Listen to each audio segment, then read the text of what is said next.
in my classroom, I want to make sure that we're always talking about race, and that not always, that we're talking about race and that we're talking about, like, yes, our differences, because clearly we are different, and clearly there are some people who are more marginalized or who are less privileged than others, and that if you do have that privilege, that you use that privilege, and that you make sure that you're doing everything that you can to stop it or to interject yourself within a situation and put your foot forward.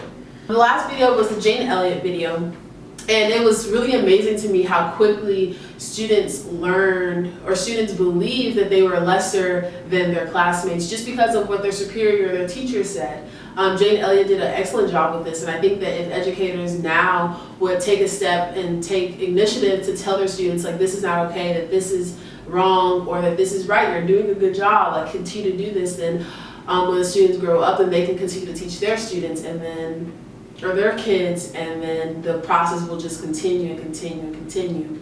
So in chapter 3, we talked about class and socioeconomic status and how that can affect children and how that can affect their peers in the classroom. So when you have a student that comes from a low income or povertized, I don't know if that's a word, but povertized family, stereotypically they're very uneducated and they don't know, as much as someone from a wealthier or higher income family. Students in poverty oftentimes have trouble with understanding the difference between formal and casual registry.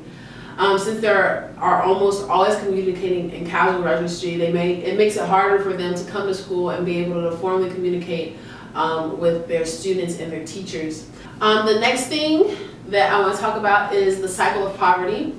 It kind of surprised me when we were talking about it, how hard it actually is to get out of poverty, or like how people cope with being in poverty in low income families, especially the parents, and how being born into families that have poverty make kids feel like there's no escape. They start comparing themselves to other kids who may have, the nicest, newest clothes or the newest shoes, and when they see that, then they, kind of belittle themselves. Most kids who live in poverty have a really hard time focusing on academics because a lot of the time they're hungry because they don't have anything to eat back home.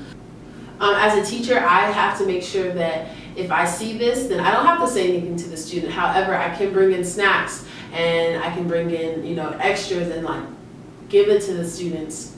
Watching children talking about race, it made me realize the importance of self-image and how it's important to young students. Hearing and seeing kids say that they're ugly or believing that they're unwanted is really soul crushing. As a multicultural educator, I want to make sure that each student understands that they are important and that they matter, and that they're beautiful in their each and own unique way. Self-identification is another concept. If a student identifies as a boy and their sex is a girl, or if they're a girl and their sex is a boy, and I continue to call them he or she when that's not how they identify, it will make them feel as though they're being marginalized and that they don't matter in the classroom, which in fact they actually do. A hidden curriculum in my classroom will allow students to see that they do matter and that their culture and how they represent themselves and how they identify is the biggest part of in our classroom. Having posters up or having something that signifies other cultures other than the cultures that I represent and the majority of the culture can promote conversation in the classroom and promote participation. My last concept is Jane Elliott's brown eyes, blue eyes. This allowed myself to realize that I can positively reinforce how a student thinks and what students believe for how they grew up and their prejudice, their bias, all of that. Allow students to think critically and crucially about their ideas, decisions, and beliefs. Being an African American female, I had definitely experienced the shitty end of the education system. So I know how it feels to be overlooked by someone you're supposed to be looking up to. Because I'm a female educator, I need to make sure that I'm catering to all of my students, not just the boys and not just the girls. I want all of my students to know that they all matter to me in an equally amount of way. Some may need more help, some may not. By doing this, one ethical challenge that I may face is being more consciously aware and understanding of the differences and the cultures that my students and their families represent. Overcoming these challenges can easily be done with communication and the openness to learning new things. With this, I'll be able to build a good relationship with my students and even their families. Giving students the opportunity and space to share who they are and where they come from will help them feel a sense of belonging in the classroom.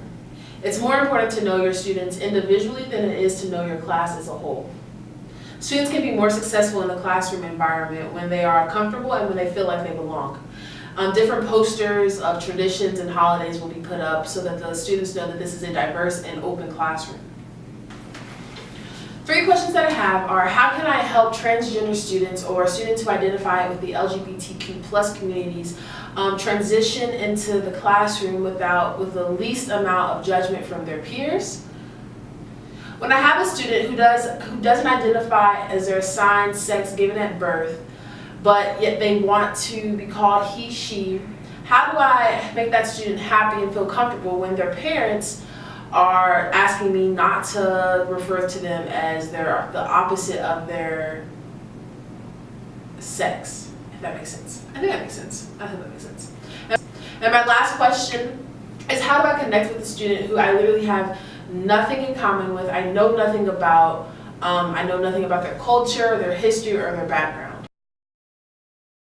I think it's important for all educators and future educators to move forward with a multicultural education mindset. It helps the students recognize that they aren't just another body in the classroom, but their opinions, thoughts, and ideas also matter. Not only does it benefit the students, but it also benefits the teachers as well.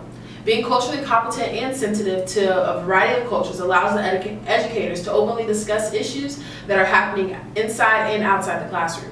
Not only will I be aware of different cultures, but I will enthusiastically incorporate them into my curriculum and practice in classroom. Students will see this about their teachers and become more culturally aware. Multicultural education can produce a whole generation of people who are more aware of cultural issues. This is why I want to be a multicultural educator.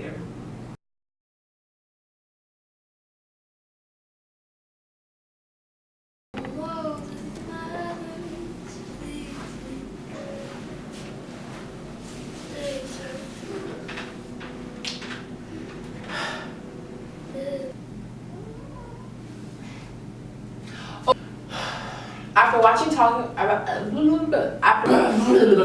excuse the interruption, but we back and we're better, back and we're better, back. Okay, so